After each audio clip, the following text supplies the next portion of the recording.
Ladies and gentlemen, boys and girls, children of all ages, you know what day is today. That's right, it is Fan Zone Tuesday. You already know the vibe. But if you need to be reminded, we will remind you. Manny, how you doing, my brother? I'm doing great. As a Deadpool fan over here, he's a mercenary, so I'm out for blood today. We'll get to that later today, though. How are you, sir? You know, I've tried to start a new mentality in life, more of a Zen type attitude. And, we're just minding our own business yesterday. And we had a couple of people shout us out. And I got to tell you, I was a little upset at first. I was a little taken back. I was like, what? Wow, okay. This is the game we're playing. But I got to think about it a little more. And you know what? Manny, be proud, brother, because we made it. We are on everybody's mind. We are what people are talking about. You know, people want to talk about views and how they set the tone. But I got something to tell you. Impressions leave more of a mark. When you see a cheetah walk in the wild, you make sure to see the footprint. And that is what the Fan Zone is doing. We are leaving a footprint on the sports hit list. You want to talk about views? That's okay. But I can tell you this. People remember Manny's Hands of the Week. People remember when I rant. I don't know if I could say the same about other shows, about how other shows have had certain segments. Nothing really populates in my mind right now. But it's okay, because some people should be looking for the cheetah footprints, because when you look down and you see them, sometimes it's too late because we're right beside you. So I want to say thank you to our number one fans, Smoke and Mirrors. We weren't even talking about you guys when we said we are the best show of the week. That was a shot at our EP Carl Coulange. But you felt a certain way, and it's okay, because I got something for you. Annie and I are going to make sure that we take the picture of our beautiful faces. We're going to sign our autographs, and we're going to make sure to send it to each one of you. So the next time you want to talk about us, you could see our lovely faces, because we ain't going anywhere. We are still here, and we will still be who we are. Listen, imitation is the best form of flattery. You want to say you have better content? That's okay. Because at the Fan Zone, it's a different perspective. At the Fan Zone, it's anything goes. The arena is always open. Manny, what do we got going on this week? Two special guests today, actually. We got one in a few minutes. Then we got a very special guest around 7:40 hour. So it's going to be interesting. Might cause a stir to some people, especially our EP. But we're going to be discussing a little bit of boxing, because, as you stated plenty of times, we're not one-trick ponies. Let's be clear, though, Smoke and Mirrors, this is not towards you. This is actually towards Carl. You have been hearing, you have been chatting, let alone this morning, you've been chatting, driving me nuts. I haven't even had my coffee and you running your mouth. Settle down before I call your mother. Instead of give you a pow pow like you deserve. Bring back the old school ass whippings. I gotta say, I'll give it a hanger. I'll give it a chancleta. I'll go give her my grandma's chancleta. Rest in peace, her. I'll give her that. She got the Thanos chancla. Trust me. I almost gave it to the Mama Polius. Trust me, she knows. Because I told her anytime Gary, Steph, or Greg act up, I'll swing by and drop it off for her. Because you already know what time it is. And don't even front Polius brothers, because she actually did slap Gary for me for the one time when he got lippy. I do got to say this though. Our EP, he likes to stir the pot. He likes to try to not bring people together, but when he sees people are cooking, he likes to put a little oil in the water or a little water in the oil, whichever way you want to cook.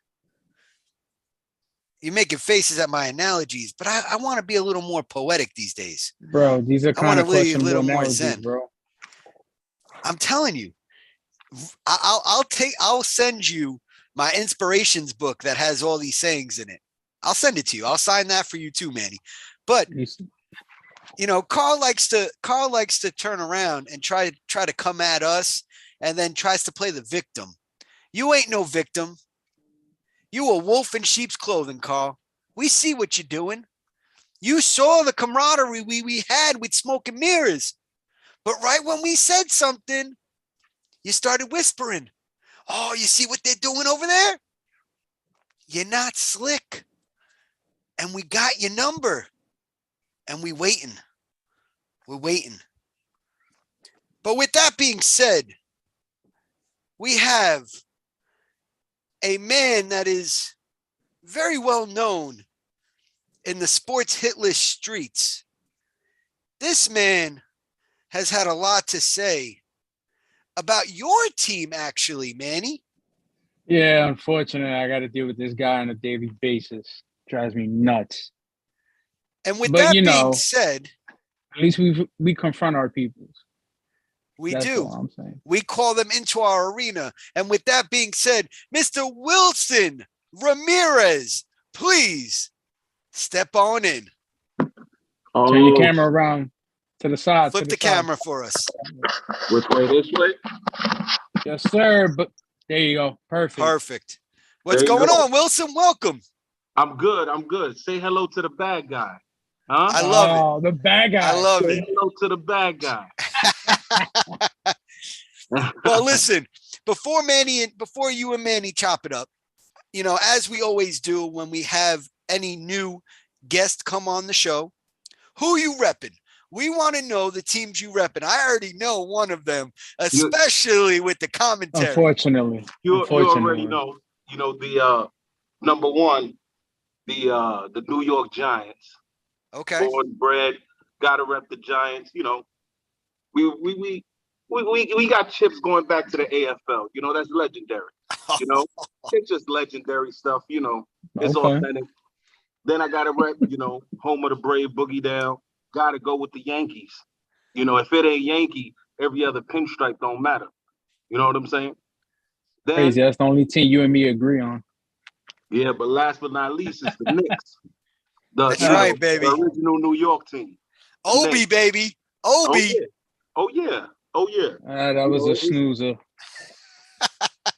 It was a couple commercial breaks I had to take myself, but it was good. I'll take that. So let me ask you before we get into boxing, and we're gonna talk some boxing in a few minutes, and you and Manny are gonna be able to chop it up. But I wanted to get your opinion first on the All-Star weekend, right? What you thought of the weekend itself, especially, obviously we know the All-Star game is always going to be a certain style, especially because of the All-Stars and the stars that you have playing. But what did you feel about the entire All-Star weekend? You think they should start thinking about changing it up? I think the thing with All-Star weekend is that we had more of one traditional product than what's going on with the modern. And what's going on with the modern changes is that there's creativity. You know what I'm saying? There's creativity, but the creativity ain't matching up to its fan base. This is a younger fan base, and this is a fan base that's in a microwave era. This is nothing that cooks slow. Everything it's fast information. something that they want it immediately in order for it to take off. With the way it's been going, it's been lax, it's been trash. Let's be honest, it's been trash because there's just too many new things going on, and this is the effect of having too many friendly players. There's no competition. It's like when you play sports, or if you sparring, you ain't gonna hit your friend as hard as who you's gonna hit somebody that you don't know when you're sparring. So it's the same thing with this All-Star weekend. So I every year it's just a matter of, what new thing they're gonna attempt next to try to keep us engaged. So I don't like it at all. I'm a Grinch on this. I think it's been garbage for about the last 5 years, and it's worth binge watching Netflix instead. Wow. Okay. So what do you think they need to change? What they need to change is the competition level. I mean, you have to change the voting. Sure, you want to get fans involved, but you have to change the competition. You have to make it, more competitive. The East needs to stay with the East, and the West needs to stay with the West, no matter how you slice it, because that's how our championships are done. They're treating this like fantasy basketball. Doesn't make sense. Whatever division you play in every sport, you climb up to the top to see who's the best. So with this, I'll pick you, I'll pick him, I'll pick them. This is just a draft lottery for free agents, if you really want to be honest. Because if you look at all these teams that's been changing with stars, it all started with All-Star Weekend. So this is just creating, this is a big three super draft. I like, you bring up a good point, and that's hold on, Mike. Shout out to the comments. Shout out to everybody in the comments. But for everybody here, Wilson as well, baseball got the best All-Star Weekend hands down. Do you agree? 100%. That's what I like to hear. You can't debate that. I mean, baseball is the only sport where fans actually engage. Fans make a difference. Fans have a part of the show. Even if it's the wave singing along in the seventh inning, by far blows it out the water. Facts. So what are you gonna say, Mike? Yeah, I was just gonna ask, so you bring up a good point about the whole microwave and it's not cooked quick enough for this type of generation. I feel like as Eddie in the comments has said, we've seen it all, right? We've seen specific dunks, we've seen specific skills already presented. But what I don't like is that we're going after these not so known players, right? You got like a Karl Anthony Towns. You got him shooting 3-pointers, right? He's not a 3-point shooter. I know, but he's not. He did win, but I don't think that's what you need. You need the truest sharpshooters going against each other. You need to bring Steph back. Yeah. Do you think Steph's going to win every year? Maybe, but you need that competition, right? You need the Steph, you need the Clays going against each other. You need the dunkers. I could name 5 players on the Bulls that were better dunkers than what we saw on Saturday night. I mean, with this whole given 8 tries, 9 tries, that's ridiculous. I took 8 P breaks and Jalen Green still didn't make his dunk. Like, come on. Like, this is getting out of hand. Korea, you have people walking out on it. You have studs that are walking out saying, you know what, I don't need this. And that's true. And that's going to hurt viewership. NBA has this entire weekend where they try to show all these different skills of these different players, but you're losing fans. You're losing viewership because people are looking at the basura, as I like to call it, and they're walking away. But speaking of basura, go ahead. I'll let you finish first. But you have to consider this. I mean, fans is what's going to make the All-Star weekend. Before, right, you had different type of celebrities. You had, guys like Deion Sanders. You had baseball stars, Ken Griffey. It was more engaged in every other sport, and you had the competition. People went there to see the best against the best. It wasn't the point that you're making is true, but it comes down to you seen the best dunker in Jordan versus Dominique. Right. We wanted to see Vince Carter. We got Jason Richardson, to me, who was extremely underrated in the dunk contest. I agree. But it's you had the best, even if it's Even if it's eating Oreos, you're going to have the best Oreo eaters versus the best Oreo eaters. That's what they took out. Now, it's not to take away from Karl Anthony Towns. Listen, do your thing. You already know. That's familia. So I'm going to support him regardless. Dominicano all day. That's how we roll. What I'm saying is, at the end of the day, and the most crucial thing is competition. That's the whole point of, it's entertainment, but you got to be entertaining to compete, you know? Allen Iverson wasn't getting those MVPs in that All-Star game or something. Everybody was trying to outshine the next up-and-comer. Oh, you say you the man, let me come at you. We don't got that. We got a bunch of guys in yachts sipping pina coladas playing, Roblox.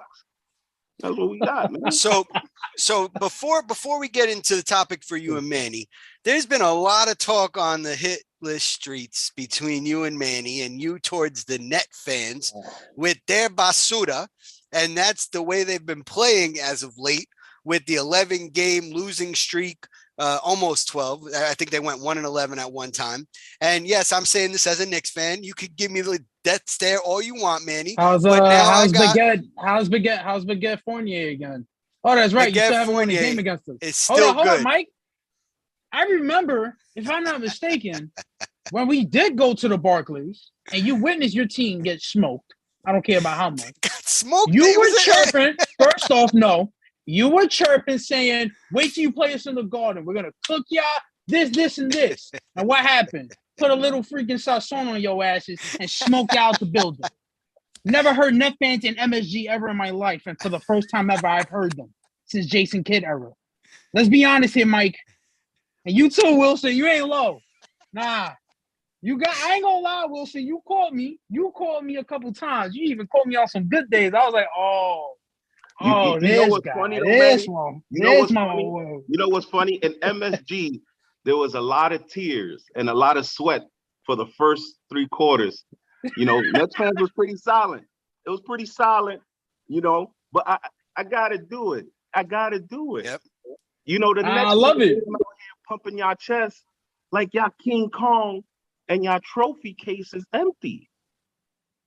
Y'all the Buffalo Bills of basketball. Y'all come close. Y'all the best I'm out. Almost done it in second. We're not doing that one. We're not doing that comparison. Y'all try to get a big 3 and take the shortcut. We seen it. We was like, take damn. A shortcut. I'm gonna be honest with you. I'm a Knicks fan, and when I saw that, I'm transparent. I wanted Kyrie and Durant. Who wouldn't want him? I respect that because you're one of the very few Knicks fans to ever say that. A lot of them don't want to admit that. Kyrie or Durant. Admitted it? No, you didn't. Well, stop. Yeah, I did. No, you didn't. But can we let our guest talk? The problem is that when y'all got Harden, that's when y'all went from, the Planet of the Apes, and y'all turned into King Kong. All that we got Harden, the chip is ours. So I'm gonna hold y'all accountable. Keep that energy. So I'm gonna need you. Hold on. I'm gonna need you to shout out those names that you are talking to besides myself, because we need to have our viewers know who are the supposed Net fans in the group that you've been talking to. It's everyone. It's everyone. Let me see. It's Eric Siegel. He's the, he's the driver for the Bozo Palooza bus. We talking about Peter, hide and seek. He pop out, then pop back out, and then let me hit you with a comment on the post. It's all good. It's okay. That 11-game win streak is simmered well.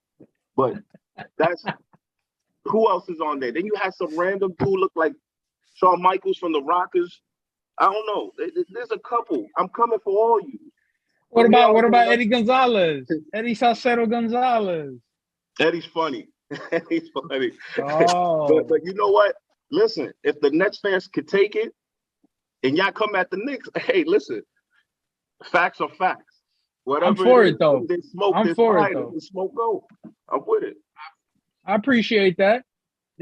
I'm just letting you know that trophy gets raised. You better go on some type of high. I will fly out to where you at. Listen, just to bring the trophy to you, bro. Wilson, I got the underground compound. You can come join me. We hiding on that one. We ain't gonna be around for a while. I got addresses. I got to get 2 to catch up.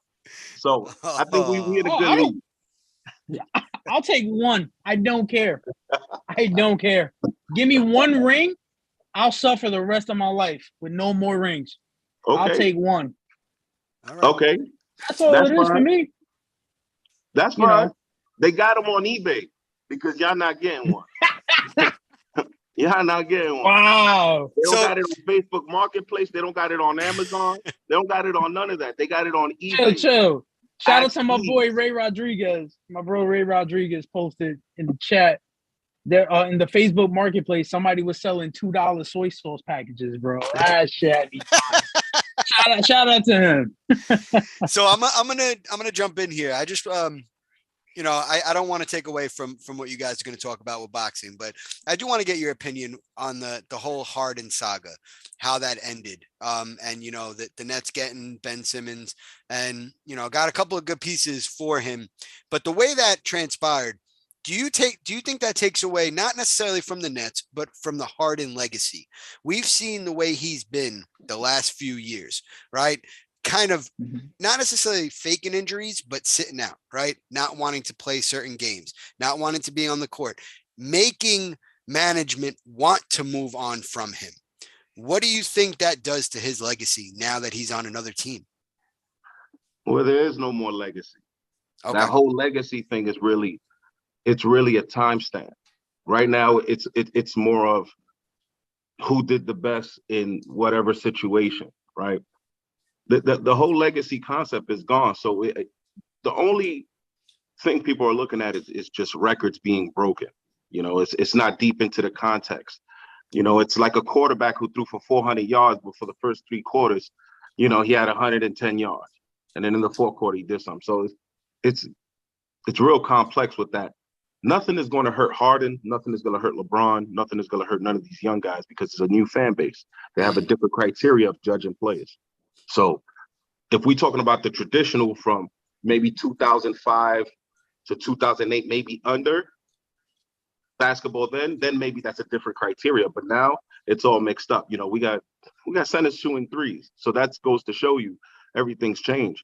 Harden legacy will not be damaged, man. This guy's scored too much. He's won too much. He's done too much. If Durant could get away with a random account, I think Harden is fine. Okay. If that didn't hurt Durant creating accounts and coming at fans, this ain't gonna hurt him. He just needed to get out of the situation. That's it. I control his burner accounts. Don't say no. So Manny, what do we got for the fans tonight? What do we got for the fans tonight? Well, really quick, just to respond to the whole Harden thing, I don't think I ever gave my take on it. Honestly, we got some makeup out of it. We got 2 picks, 1 protected, 1 unprotected. We got Andre Drummond, where we could have gotten him years ago for cheap, but you know how that goes. We also got Steph Curry, which is actually a really good addition. He's just a better version of Joe Harris, honestly. More consistent. Because Joe Harris, we don't even know if he's coming back because apparently he's getting a second ankle surgery. So screw him. I don't give a damn. Anyways, for Harden, by all means, you got what you wanted. You wanted to go to the first team, actually, that you chose instead of the Nets, but we traded to get you. We gave a long haul for it, and I have spoken about this, and I've also need to bring this to attention. When Kyrie Irving and KD came to the Nets, I knew about it a few months prior, thanks to one of my sources. Shout out to them. But I also said, and there's footage of it, we have a 2-year window. 2 years. I said, if the Nets don't do anything within these 2 years, if they don't win one, I don't see them making it ever again. And they just pretty much wasted so much opportunity. And my blood pressure is probably going to go back low to normalcy now because I know I had no expectations after once KD leaves and stuff like that. So this is our 2nd year. I was there in the building. Game 7. We lost by shoe size. Okay? A shoe size. And, the one half of what's that show tomorrow at 4:00 with Jordan, Eugene, and Andres? Yeah. Shout out to them. But Andres, I remember, was spewing a lot of BS stating that, KD's not really that guy. And it's like, Are you kidding me? Like, this man played all 7 games, played over 37 to 40 minutes, and you're telling me he's not that guy because he lost on the shoe size with his best player out, his teammate out, and one guy on one leg. Let's be honest here. And you had the Joe Harris that couldn't hit a shot for the life of him. Let's not forget that. And I'm going to continue to bring it. It's not just him. It's also AP. But I'm not going to acknowledge it because he's the fakest Knicks fan I know. All of a sudden, he's a Heat fan. Yeah, he's talking about the Knicks. You have no right to criticize the Knicks at all, honestly, because you left them and bandwagon to the Heat once Jimmy Butler went there. Let's be honest here. I'm calling you out for that. I don't even give a damn. But anyways, let's get to this topic. Wilson, we know you are a big-time boxing fan. And I know there are some viewers here. If y'all into boxing, by all means, shoot a comment. I just had a question for Wilson. Who's your favorite boxer growing up? And even to this day now, that got you into the sport of boxing? That's tough because I used to watch boxing with my pops that passed, but I remember who really got me into boxing was Mike Tyson. Mike Tyson caught the most attention growing up outside of, I would say Mike Tyson and Julio Cesar Chavez. Those was the first two when I was real young who I watched because they were like the biggest stars at that time. Okay. What about you, Mike? Obviously, the Mike Tyson fights, against the Holyfield, I'm an old school boxing fan. I've actually watched old footage of Rocky Marciano. I've watched, I can't think of his name right now. It'll come to me, but I read some books, on some boxing. I'm a, adamant boxing fan just because I love the techniques that are involved within the ring, right? It's not necessarily an offensive sport. Yeah, we're all looking for that knockout. Yeah, we're all looking for, that heavy punch, but it's the fluidity of the moves, right? It's the fluidity of the defense, being able to dodge the strategy, right? To be able to dodge certain moves, be able to dodge certain punches, the strategy behind it, I think, is more fascinating. Crap. I even watched guys like Butterbean, right? When he was fighting those amateur fights where he would knock people out in the second or third round. I'm a big, listen, I was also into bear boxing. I used to love watching bare knuckle boxing. What's his name? Kimba Slice, right? Where he used Kimbo to, yeah, Slice. Kimbo. Thank you. Kimbo Slice, where he used to do those. Mike said Kimba, like it was Kimba. a Lion King. That's that Nick energy. Here we go. You try to swerve that Kimba. You saw that. Good pickup. But me, I was like, damn, is it Kimba? All right. No, but I have to say that there's been some good fights out there. I actually don't like what boxing is right now. I do like the heavyweights. I like the Deontay Wilders, but I don't like this nonsense by the Paul brothers. I don't like the mockery that they've made about the sport. Yeah, I understand, as Wilson had alluded to before, with All-Star Weekend, you need those celebrities in there. You need to bring certain names in. I understand that. I understand that people are still going to watch, but they're watching because they want to hope the Paul brothers are going to be knocked out. But unfortunately, it's like the WWE at this point, where it's all staged. They're not going to get knocked out. It's all exhibitions. We're paying. Speaking of them, go ahead. One of them is fighting in WrestleMania. Yep. Like, what are we doing here? But to be fair, boxing, regardless of any other sport, I mean, boxing has always been a part of entertainment. Correct. Throughout the years, we have, think about it like this. We have legends. Philadelphia is known for three things right now. Cheesesteaks, right? Maybe I would say Iverson, as far as in the life of sport. Iverson was the biggest thing out of Philadelphia, right? Mm-hmm. And Rocky Balboa. This is a make-believe boxer. So boxing has always been a part of entertainment. So that's kind of unfair to put it in that it's a joke role, because it is the most difficult sport. You don't play boxing. So we got to give it. I mean, it takes a lot to get into that ring. I think he's talking about what the Paul brothers are doing. I don't think he's talking about boxing in general. No, he's talking about what they're doing to that sport. Well, that's what it is. That's. Oh, they're corny. I get you, Mike. I get it. They're corny, and it's ridiculous. I get it, but at the same time, they're given opportunities, and they're not playing around. They're getting hit. They almost got knocked out a couple times. I mean, Mayweather had to hold this guy up like, hey, we got to entertain. You know, you going down. I get the mockery, but you still got to give them credit no matter what to get in that ring and get punched in the face willingly. No, of course. I give them credit. I think they're listen, boxing is not easy. We all think, when we're in front of a mirror and we're shadow boxing, we think we're going to be the next, heavyweight champion. It's not going to happen for a lot of us. We might try to go to a bar and try to, test our skills. That's a different story in some bar brawls. But when it comes to what they're doing, yes, I understand that it does take some skill, but I think the mockery behind it is who they're putting in the ring with them. Right. If they want to show their real skill, don't go against ex MMA fighters, ex UFC fighters. People, they went against Ben Askren. That man has a half a hip. He retired from MMA for a reason. And now you want him bouncing around in the ring. That man was overweight, out of shape. And he didn't deserve to even be in that ring. But you're saying, but then you have real boxers that are saying to the Paul brothers, all right, you want to show that you have some skill and you want to talk that you're the best. Let's do that. Let's go with that. But they're not even doing that, because then they turn around and they go, no, I'm going to go for, and they won't even pick the one that's right in front of them. They'll pick behind them because I don't know if they're scared. I don't know if they're smart. Mike, you want to see a massacre. You want to see one of these guys get pummeled. A regular guy at a church boxing league will knock out the Paul brothers. You just want to see somebody you want to see them get amateur. knocked out. Just say that. An amateur boxer.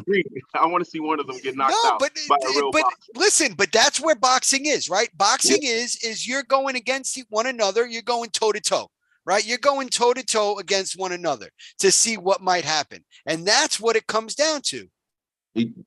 I agree, man. I agree. But a little bit inside of you want to see one of them get knocked out. I can feel it. I can see it. Wait a second. Special guest. Do my eyes deceive me? Be camera, brother. I see my bro Esco up here, so I gotta pull up. What's going on? Nice watch. Let me see that watch, Esco. What's good, bro? Man. Listen, man. I call Obi. Obi hit me up. He sent it over, man. Jarv, turn the phone. Jarv, turn the phone. Copy. I got you. Thank you. What's going on? Appreciate it. I'm chilling, man. I got to get in on this fight game talk. I mean, I kind of disagree with Mike. You know what? We understand what boxing is, but I kind of like what the Paul brothers are doing for the business of boxing. Okay. Floyd kind of showed you what the motto is of how to get the bag while eating a couple of punches. And the Paul brothers are showing you that there's room to make money in this fight game. If the big time promoters are keeping us away, the viewing audience, from the mega fights, then we might as well go get entertained by these white boys. Why not? That's true. I think it's who why they're haven't fighting. we gotten Errol Spence and Terrence Crawford yet? Wow, Politics and boxing. All the big outside of the heavyweight division, politics is messing up the fight game. So we can't complain. We can't have our cake and eat it too. Yeah, I just, it all comes down to the fact of, I guess, who they're fighting, right? Because then, to me, it seems like it's a mockery. Like if they want to start promoting themselves, they want to start promoting the sport, then start going against some of these amateurs, as Manny was saying. Start going against some people that you want to show real skill to. But you're going against these names that are washed up, right? The only name, and even with this, you could say Floyd Money Mayweather was out of the game for a little while. He was a little washed, right? He was a little washed, and he even looked a little gassed in that ring. And yes, he was playing with him, but he looked a little gassed. He still got it, though, at the end of the day. No, he does. I mean, it was Jake Paul. He didn't need much. Right. You know what I'm saying? You're right. But you're right. The way that's what that matters. The way I kind of see this is you don't put big three players in Cube League in the same realm of the NBA, right? So the Jake Paul and he's fighting guys. That's pure entertainment.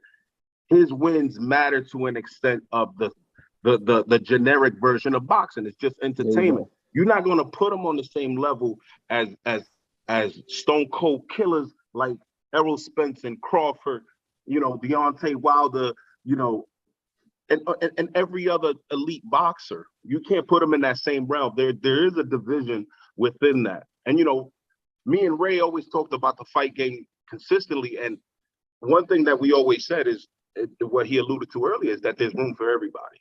There's room for everybody to eat. And even though, they characters is a bit corny, whatever it is, but there's a Jake Paul in every neighborhood who's like, you know what, maybe I could box, whatever it is.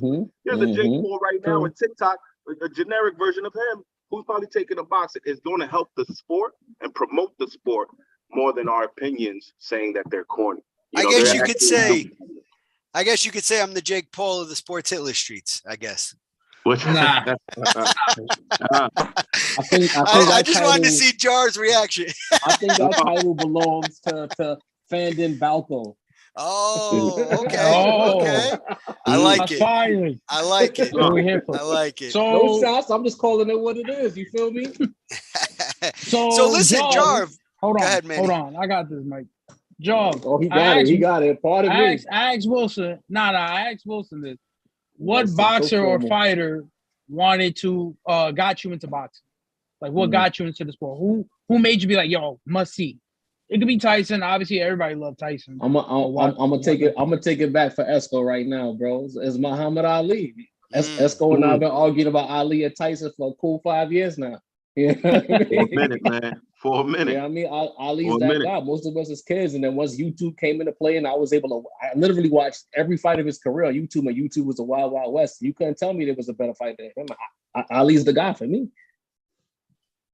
I like it. No doubt. Ali counterpunching, going backwards. To counterpunch, going backwards, straight right to the hook and body and lean left. We talking something about you never seen before. 6'5", 200, the length, the speed, the accuracy. I mean, once he got punched drunk in the late 70s, early 80s, it was a different argument. But Ali, pre-war Ali, untouchable. You talking about fighters he fought. So I want to say this. We have an all-star cast on the show already, Manny, but someone just decided to come on in as well because he wants to chop it up as well. And I used to announce him back in the day when he was on the court for St. Francis, and that is Jamal Womack from way back for 3. Coach, come on in, baby. There he is. What up? There he is. This is an all-star cast. I see. Yes, sir. There we Yes, go. sir. The fan zone is doing big things on a Tuesday, baby. Listen, we get told that our content isn't there, so we were showing. We appreciate y'all pulling up, making the time for us. Absolutely.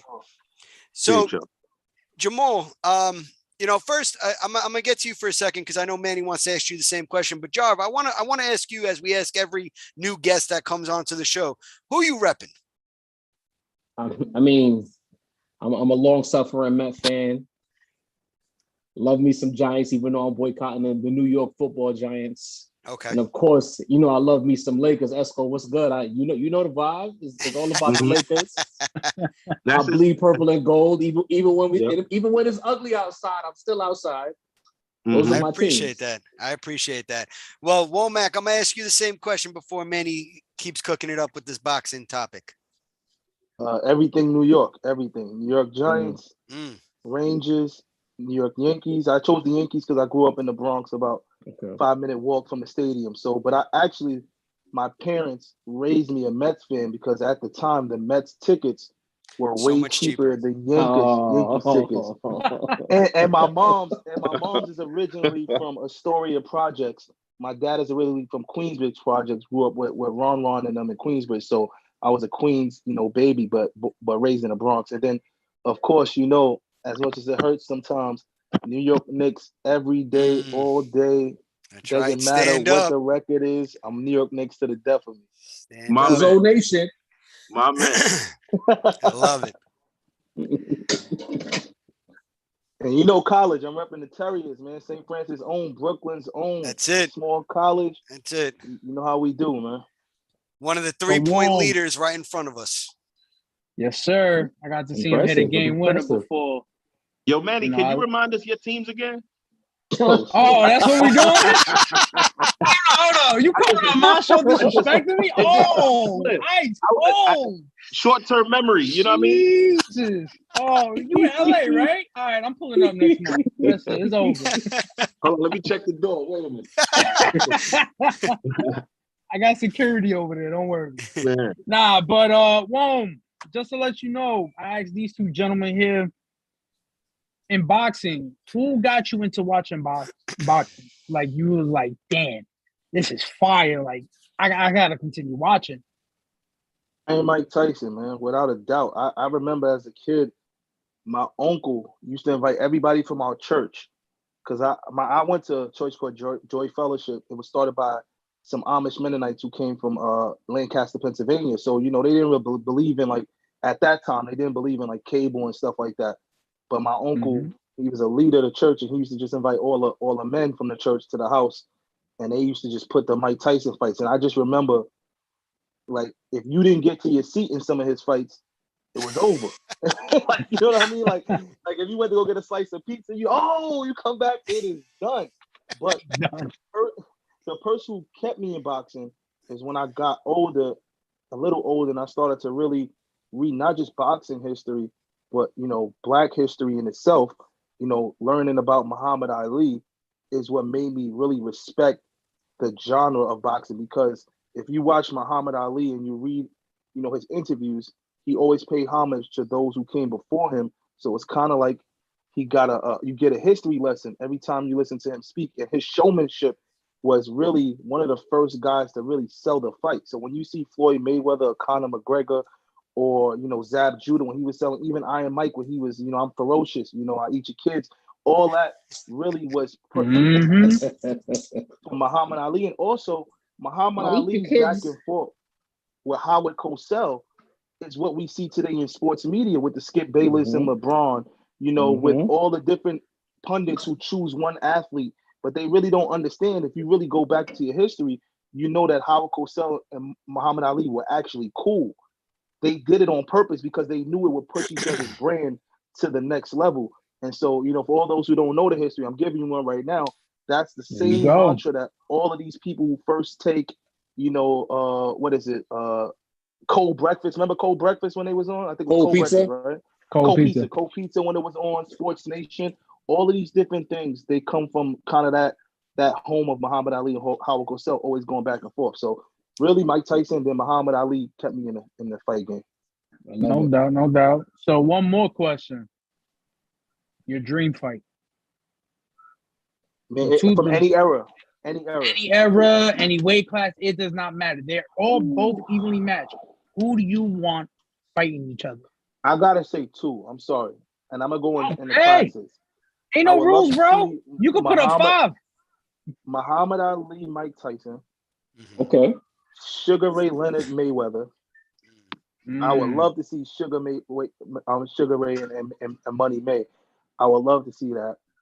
I would love to also see Hagler versus Mayweather, because, you know, I know Mayweather's class is different, but those fights, those fast, you know, ultra aggressive, those fights really are the ones that really do it for me. Like, I'm heavyweight because that's the most popular, but the better fights that I've watched have been in the lower weight classes in terms of action, because, you know, heavyweights always going swinging for the fences, trying to knock you out in one punch. Really get to see the defense and the skill of the footwork, hand-eye coordination a lot more when you watch the lower weights. And then, you know, I would love to have seen in their primes Manny and Floyd, just to settle the score. You stole that one from me, Coach. That's the one I was gonna say, bro. Because there's a lot of people who feel like Floyd would beat Money in their primes, but I think the fight we saw at the end of their prime would have been the same fight. I don't think much changes, to be honest. Yeah. So I mean that see, the reason for what you said is exactly why I would want to see it. So I don't think anything changes either, but it would take away from all the naysayers who didn't want to give Floyd his credit. They won't have anything else to say. So wait a minute. Y'all saying nothing? Hold on. I think I don't know what TV I knew you was y'all going to watching. with a last name Ramirez. I know you was going to let us get away with coming at Pacquiao. No. I'm gonna tell you right now. Are y'all talking about Manny Perez or Manny Pacquiao? You talking about the Pacquiao that struggled with Marquez every time until Marquez finally put him on his ass. That Pacquiao. Turn him into a meme. The 8 division guy. Yep. The 8 division guy. Listen. When Pacquiao was gonna try to chase Floyd down, he was gonna eat that right coming in and start making business decisions. You know that, Esco. Oh, okay. So we just gonna ignore that. So those are that ifs. robbery that So we're Floyd using got ifs. in his prime. Should I say his name? Let's talk about it. Now we could talk about that. That's up for debate. I'm here for it. That's up for debate. We got You time. talking about Zab? No. It was one fight that. Hey, coach. It was one. Shake No, a it was shake. one fight that Floyd is questionable if he won that fight in terms of the judge's decision. There's only one fight in his career. I'll give you some time. Oh, okay, fair. Only fight. Okay. The only fight. We all know boxing is momentum, it's rhythm, and it's all styles. Mm-hmm. Floyd Money Mayweather was way better than Pretty Boy Floyd. Pretty Boy Absolutely. Floyd was stronger, quicker, but way more reckless. Money Mayweather was literally pinpointing everything, his instincts, his vision. He was seeing punches 2 inches away and dodging. There's some things that some people are blessed with great vision, great instincts, and things in that nature. He got better with time because he conditioned himself where they say if you lose one sense, the other ones get better. He had bad hands. So what he had to do was learn how to win on points, but also hit hard enough to where they can doubt coming in. But when we talking about that it would have had the same results, I would say which time period, because when Manny Pacquiao was running through guys like Oscar De La Hoya, making them scream on the floor, that 3-year period where he was throwing, when you got announcers saying death by 1,000 jabs because he's so quick, he's positioning. Picture Lomachenko with power. That's what we were talking about, that Pacquiao. But Manny's movement is not Loma's movement, bro. Don't do that. It's just as fast. It's not as elusive. It's just as fast. His angles is just as fast as Lomachenko. 07 Floyd is a monster too now. Don't get me wrong. 07 to 2010, if they would have fought in that window, I really believe that Floyd wins that fight by points. He might have ate some shots along the way, but he wins that fight. I don't know. I think a young Manny knocks. That's a good matchup right there. Great matchup right there. Who's dropping Floyd? Manny, you're not dropping Floyd. Floyd is a tactician at the end of the day. Manny will have to make certain sacrifices to land a big shot against Floyd. Is he willing to do that? But Floyd have enough power to slow. Man. So, Jaws, who's your dream matchups? Well, I listened to the first one, Ali Tyson. Of course, we just talked about it, prime Mayweather versus prime Pacquiao. Honestly, I wanted another Marquez Pacquiao just because I felt like when you watch that fight again, if Marquez doesn't knock him out when he knocks him out, Marquez probably loses that fight. So I would have liked to have seen them get it one more time, once and for all, decisive battle. I also would have liked to have seen pre-jail Tyson versus Holyfield, because I feel like the Holyfield Tyson bouts that we got, that's not the brand name we were accustomed to. I would have liked to see both men in their prime, like Riddick Bowe era Holyfield versus prime Tyson, just to see how that matchup would have went. Okay. What about you, Esco Wilson? Hey, honestly, I want to see mine's is a little different. Like I would love to see Floyd Mayweather when he was right after he fought Canelo. That Floyd Mayweather, to me, that was his peak right before he fought, Cotto. I like that version versus Pernell Whitaker because they're both so elusive and they're both have great jabs and instinct. It's such a chess match between those two because they're just so smart around the ring. Sweet Pea and Money? We'd probably be bored watching that fight though, because there wouldn't be much offense in that fight. It would all be defense. A lot of offense. Remember, Pernell Whitaker was a hitter, and Floyd Mayweather was a tactician. So he would have tried to counterpunch while Pernell Whitaker is trying to cut off the ring because Mayweather got great footwork. He's always keeping you in front of him.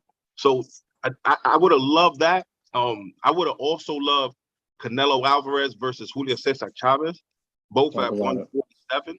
What about Andre Ward and Canelo before Ward backed out? I thought we were going to get that fight.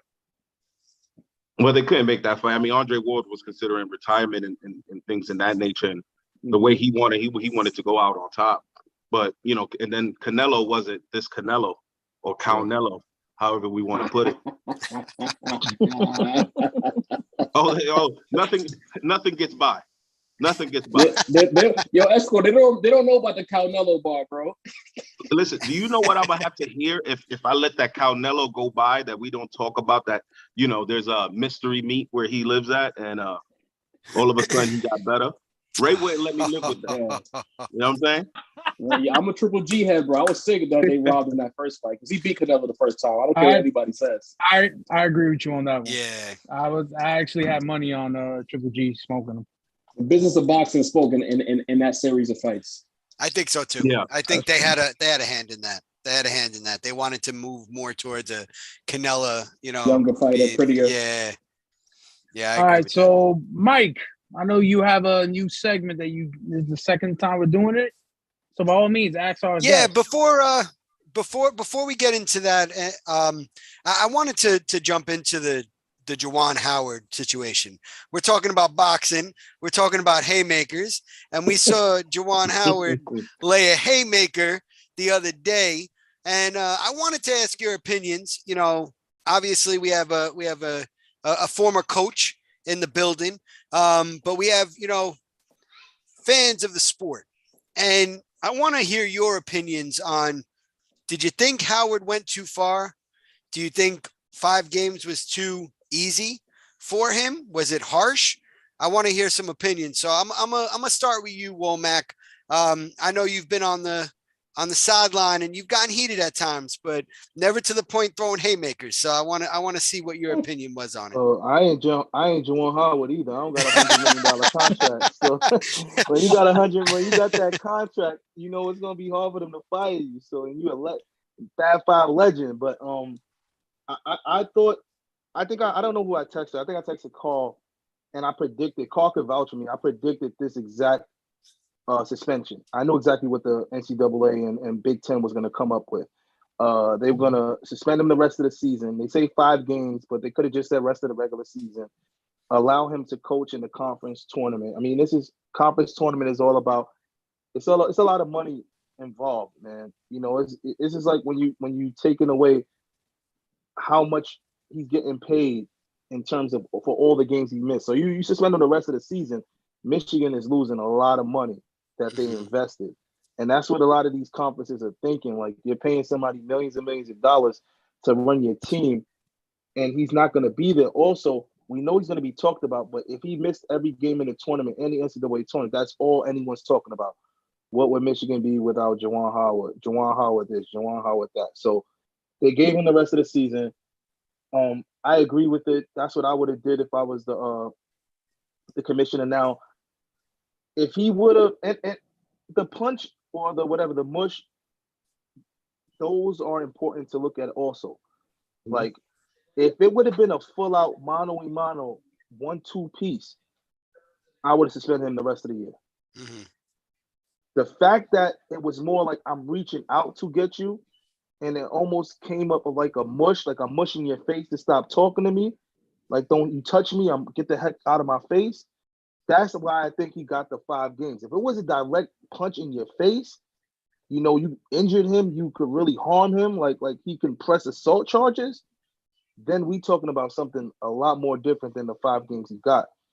The thing to me is, what is Juwan Howard and Michigan going to do in the Big Ten also in terms to say that this ain't the way we should be acting, right? As grown men, as leaders, as fathers, as coaches. Like, how are we setting an example for the kids? Because the next time a kid gets hard fouled and he gets up, what's going to stop him from just running after his opponent when he's thinking, well, Juwan, like if a kid did that, this is where I kind of the gray area. I always give you shout out, Job, on the low. The gray area to me is if a kid does this, and just runs at somebody, he's getting more than 5 games possibly. So, that's why I say, these guys got to really take ownership. And, Juwan Howard put a statement out, but I don't want to see a statement. I want your actions to be as loud as your action was the other night. I want you to stand up, have a press conference, and speak to all the youth that you are recruiting and the whole nation that follows college basketball. Because, this is for the top conference. I know they make a lot of money, but we all stop playing basketball at a certain age. It ends for everybody. And what lessons you learn from your coaches are very important. Like I always remember the lessons that I learned from the coaches that I played for to this day, not even in basketball, just in life, how to present yourself, how to come to work, how to be on time. Those different things I learned from my coaching staff and my coaches. So, I won't get more into politically, but I also say to all the coaches out there and people saying we should stop the handshake line, that's the most ridiculous thing I ever heard in my life. Like to stop the handshake line means, we should also stop. What else do we stop after that?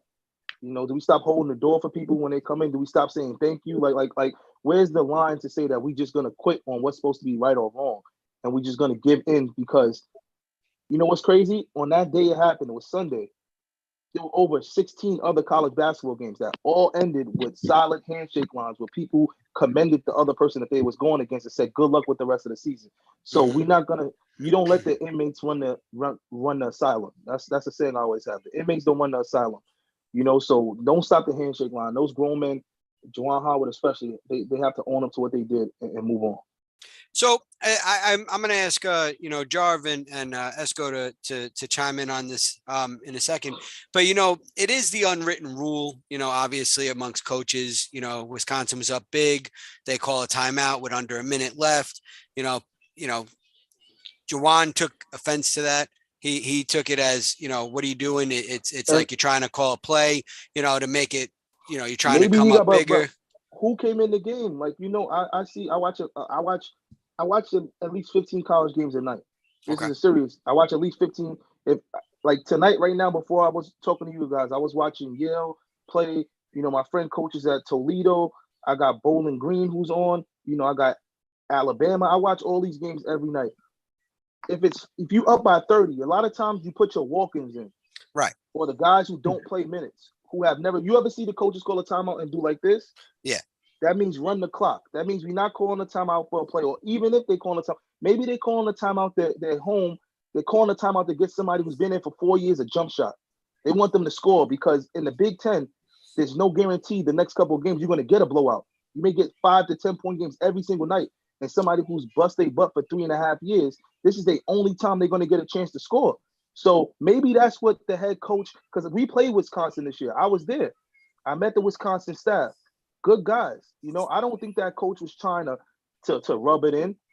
I think he was really trying to call something or do something for some of his players, his seniors or whatever that was on the court. And he was trying to, the mistake he made was you can't explain something to somebody who's fired up, who just lost a game like that. Juwan Howard is coaching at his alma mater. He bleeds Michigan. At that moment, he was pissed off. Just walk through. Send Juwan Howard a text message. Call him later. I meant no disrespect. I wasn't trying to run up the score. I wasn't trying to embarrass you on our home court. I just wanted to get some seniors in and run a play for one of my guys to score because it's the only opportunity they make to get to score in their career. He was trying to tell him something, but at that moment, Juwan Howard was just, he was so upset. And I've been there where I'm so upset at the end of the game. Just let somebody go. Don't try and, I'll tell you a quick story. Me and Steve Masiello, the head coach of Manhattan College, we played Manhattan College maybe like 4 years ago. And it's halftime, and I think Manhattan College just went on a crazy run. They went on like a 9-0 run to bring it within one. And Masiello, if you know Masiello, he fires up his team. So they're running down the locker room. If you know St. Francis, both teams used to use the same steps, the same corridor to walk to the locker rooms. So everybody's getting heated. People are bumping each other. I step in front of players so they don't bump each other. The strength and conditioning coach, he kind of like puts his arm to stop me from walking. I'm like, I move his arm like I'm not no player. I'm a grown man. Like, get the heck out of my face. Steve Masiello comes down and he don't know what happened. He just sees me and his strength and conditioning coach going at it. So he comes up. Mind you, I had known Steve 2 years ago. Me and Steve was on the phone. He wanted me to come coach with him at Manhattan. So he didn't even realize what was happening. So long story short, at the end of the game, we just shake hands. Steve Masiello don't try and say nothing to me. I don't say nothing to him. He lost the game. Who knows if I would have went up to him and grabbed him? He may have thought maybe I'm grabbing him to get it in. Maybe that it could have went left. But we just exchanged like good game. And that next day, he calls me. He says, "Hey man, I spoke to X, Y, and Z. He told me who you were. I forgot about you, Womack. I didn't mean no disrespect by that." And I was like, well, I didn't mean no disrespect either, because I remember the exact phrase I said. I said, "You know who I am," to Steve Masiello. Now, if you're from the hood, if somebody comes to you and says, "Yo, you know who I am," what does that mean? I didn't even put it in. Yeah, I told him, "You know," I said, "You know who I am." But when I said that, I meant as, "You know who I am. I'm Womack. You called me last year to come work for you." Like, you know, I'm not a person who's trying to fight kids and cause ruckus. But he might have took it as, let's get it going. But at the end of the day, we let it go. And the next day he called me. I think that's what the coach from Wisconsin should have did. He should have just, "Juwan didn't want to talk to you. Keep it moving. Away. Let's talk in a couple days, man." Right. So Jarv, did you think the suspension was warranted? Did you think what Juwan Howard did was out of line? What were your feelings on it?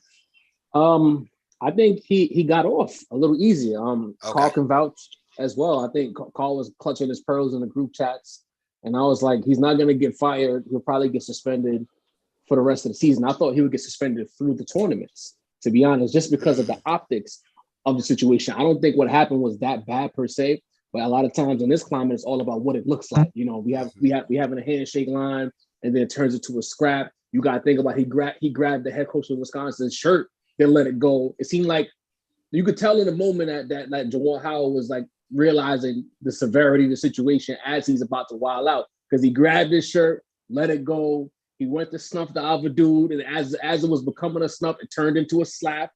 So in those moments, he's understanding. He understood the bag. He understood the fiscal ramifications. He understood the situation. So I'm not really mad at it, because you know what? I say a lot of times on these different platforms, I'm kind of tired of the second place energy in sports. This is not abnormal. Back in the day, scraps and handshake lines or scraps during the game or scraps right before the end of the game happens. Like we've gotten so soft as a society that a little scrap after the game got everyone losing their mind. Like, that was nothing. That was a large scale hold me back with a couple of punches thrown. That's they'll hug it out. They'll get through it. But right now, as Coach said, I think the moment was too crazy. And one more thing, Coach, and I think what got misconstrued is there was a situation where Michigan was still pressing down 14 with like a minute left in the game. Nobody said that. Like, you was trying. You trying to get the cover? Right. If you trying to get the over? If you gonna press my team and I got the scrubs on the floor, then I'm gonna call timeout. You know what I mean? Like, we gotta talk about every aspect of it. Yo, that's a good point. We up 20. I'm trying to. A 20-point win against Michigan is big. Now I got my scrubs in, and you trying to get it to 10 just so you can say we lost by 10. That's something to say. But also, shout out to the coach who you thought we ain't see you. I don't know your name, but it was a coach in Wisconsin throwing up the NWX. The DX, right? The DX, the NWX. I mean, it's not NWX. XWX is battle rap. I'm sorry, wrong podcast, John. That's for the gray area. That's for the rap zone. But yo, the DX, he was throwing up the DX sign to the Michigan bench. You gotta find that picture, man. Mike, if you find that picture, please pull that up. That was crazy. Well, Mike will have to do it, if anything. I'll look for it. But Esco, what did you feel about when you saw this happening? You know, when it was breaking news on all the outlets. I think it was an overreaction. Okay. I think everybody overreacted. I think, everybody got short-term memory because, I mean, who was it? I think it was Nick Pitino got like 5 games originally suspended for having escorts smash with his players. The same amount of games, and we're actually mad that Juwan Howard, as he was doing the line, he waved to him, knowing that he was in a position where his emotions was clearly on his sleeve. The other coach has the right to grab him and stop him and say, "Hey, correct yourself and shake my hand." You out your mind. That's a grown man. And I support Juwan Howard for everything he did, not necessarily the second part of that issue, because nobody has an issue with his initial reaction. His initial reaction, get your hands off me, don't touch me, right? We all cool with that. It's that second part where after they separated y'all, he needed to turn away. I'm going the other way. I'm going to the locker room, whatever it is, and avoid that situation. It's the second part that everyone is mad at, that he reached out and his fingers grazed. I mean, it grazed somebody's sideburns. And we're saying that he deserved Gave him a shape up? Facts. Saying he deserved to be fired. Like, he gave him the thing that happened to Nas when he was on stage and his homie rubbed his face. Really, John? Oh, man. Wow. He playing dirty on a Tuesday. You see that? Hey, man. He definitely is. This was 24/7. Yeah, but it's just an overreaction. Like, let's look at what other coaches has done with that same amount of suspensions, and we're saying to get rid of this guy. His losses aren't regular losses. Mm-hmm. He bleeds that school, that program. There's history there. You can't mention that program without his name being involved, no matter how you put it, whether you want to give it props or not. He's embedded in this. So yeah, he had that. I love the part that people have a problem with. And to say cost of his job, fire him. We have no idea what was said, and we're leaving guard off the hook. Hold on. Are you? No, he's right. Let's go finish. He's right. I'm just saying, we talking about Juwan Howard, we talking about the fire, but we're not talking about who was the person who ignited the fire, right? The firefighters come in, what they say, let's find out how this fire started. Guard started this whole thing, and he got fined 10,000, 10 racks. Yeah, that's nothing. I mean, he's getting that off one donation. A booster gonna pay that off easy. Oh, facts. Wisconsin playing good this year. So you talking about? Hold on, Mike. Wong, you were gonna mention a meme. Are you talking about instead of slapping him, he was supposed to slap Chris Webber? That was timeout. Yeah, that was hilarious. You should have mushed. You ain't have that same energy for Chris Webber when he called the timeout. That's low blow, man. Come on. And that's why I think like Guard and Juwan Howard have an amazing opportunity to show growth here. It was, as much as we looked at what happened, like Esco was saying, it didn't turn into a street brawl, thankfully. No one got injured. No one was bleeding. Nobody got guns after. Nobody was shot. Nobody died. No threats was thrown out on social media. It's a perfect opportunity for those two grown men, grown leaders to come together at the Big Ten tournament, shake hands. We let our emotions get the best of us. But this is what happens when we let the emotions go and we realize what we've done is wrong and we apologize. And I wish you best of luck in the rest of the season in your career. You wish me best of luck, because at the end of the day, those men are charged with raising 15 young men each and every single season and getting them through college and making sure they graduate and that they become the best versions of themselves in society is their goal. So why not use this opportunity to show growth? No one is perfect. We live in a society where, I'm not trying to get political, but one of our former presidents was like, you can just violate a woman and laughed about it. And people voted him in. But this guy mushed somebody and we saying fire him. Right. One is a basketball coach, one is the leader of the free world. And the same pundits are saying, oh, he was just joking. But the same pundits are saying this person should be fired for not being a good example. So it's the hypocrisy that just makes it different. Yeah, and I'll jump in on that before we get into our next segment. I think the hypocrisy is there too, with the idea of Juwan Howard being this thug and having this certain demeanor about him, especially being a part of the Fab Five and the way he was as a player, and now he showed.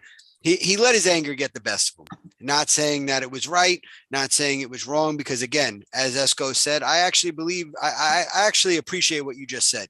We don't know what was said, right? And we don't know what was said when everybody started huddling around each other. We don't know if Howard was trying to defend one of his players, because there was pushing, there was shoving, and he got in front of his players to try to stop some of them from swinging. Obviously, subsequently, they did swing, but he was trying to stop them, right? And yes, he put his hands on someone, I understand, and he got a 5-game suspension. But I feel like you're right. There is a hypocrisy there that, a thuggish mentality, and they should be fired for it. That doesn't deserve that. We had Bobby Knight throwing chairs. We had Bobby Knight swinging at people, and he was getting a couple of game suspensions. He was getting this. He was getting seatbelt. We had coaches in the NEC getting seatbelted to their chair because of how they reacted. He did that himself, though, Mike. I remember exactly, that was but I'm saying, yeah, you had Calipari. He put himself with a seatbelt because of his overreaction. So it just, listen, things happen. But our last segment that we want to go into before we get hands of the week, Manny's favorite before segment. I get into that, I gotta jump off the ship, bro. I gotta finish up in the kitchen. I'm whipping work and talking to y'all at the same time. But I gotta dip off, fellas. We'll do this again next week. All right. Absolutely, I appreciate you, Jarv. You gotta get it hands of the week, though. Hands of the week for you, Jarv. Hands of the week, Jarv, quick. Hands of the week. Who am I giving the hands to? Yep. LeBron James. I mean, yeah, I know the answer to that. I stay on brand over here. I love it. I appreciate you, Jarv. Thank you. Yes, sir. Hey, bless, Definitely bro. check out Jarv in the gray area. Thank you very and much. And Rap Roundtable. So with that being said, and the Rap Roundtable, thank you. With that being said, we have the if factor, right? We obviously know certain people don't like ifs in the sports hit list streets, but we have the if factor here. And we're going into the second half of the NBA season. So I got a couple of scenarios, and I want you guys to tell me likely, not likely, or I'm just straight bugging, right? So I'm going to go with an easy one, as most of us are Knicks fans here. The Knicks will make the playoffs. Likely, not likely, straight bugging. I'll start with you, Joey Mack. Likely. Okay. I think with the play-in, which I still don't consider the playoffs, to be honest, but likely Derrick Rose coming back. Julius Randle is playing the best he's been playing this season, and with a healthy RJ who's starting to make that leap, who's averaging 25 points per game in the month, I think the Knicks creep into the last playoff spot. So I'm gonna go likely. All right, Wilson.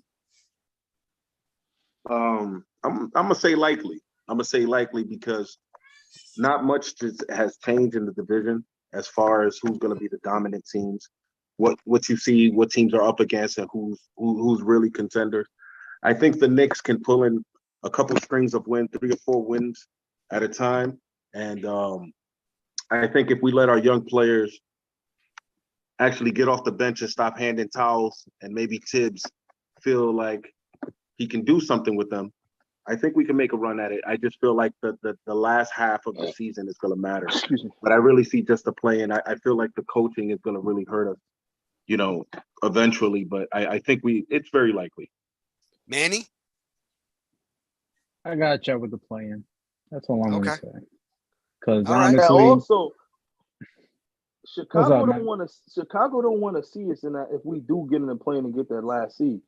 We play. Look at the scores in us versus the Bulls. I just think it's one of those matchups where the Bulls don't want to play a slow-paced team.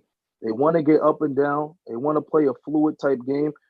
Everyone knows we don't play fluid whatsoever, and that's why the Knicks actually do good against teams that really try and go high tempo.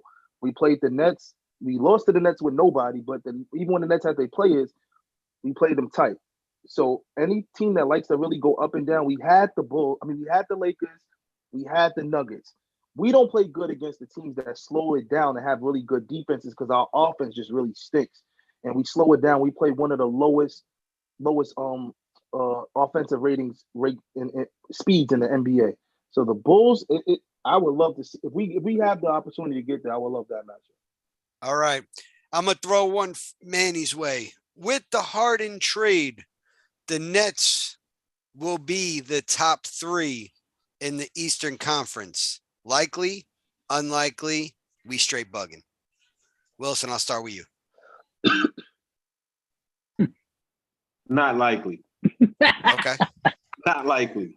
And this is not just me hating. I just feel like the timing of getting everyone back and getting healthy is just going to be too much with that top three heavy, because Milwaukee is just a train, no matter how you see it. Milwaukee is just, they're the pinnacle. To beat a man, you got to beat the man. And right now, Milwaukee is Milwaukee's division. I think they got to get healthy at the right time, not having Kyrie. I think I see them 4-5 because they got to string in a lot of wins, and they're asking a lot from a lot of window washers that they got on the team. So, it's a lot. I think I got them in as a lock at 4, to be honest. Lock at 4. Okay, Womack.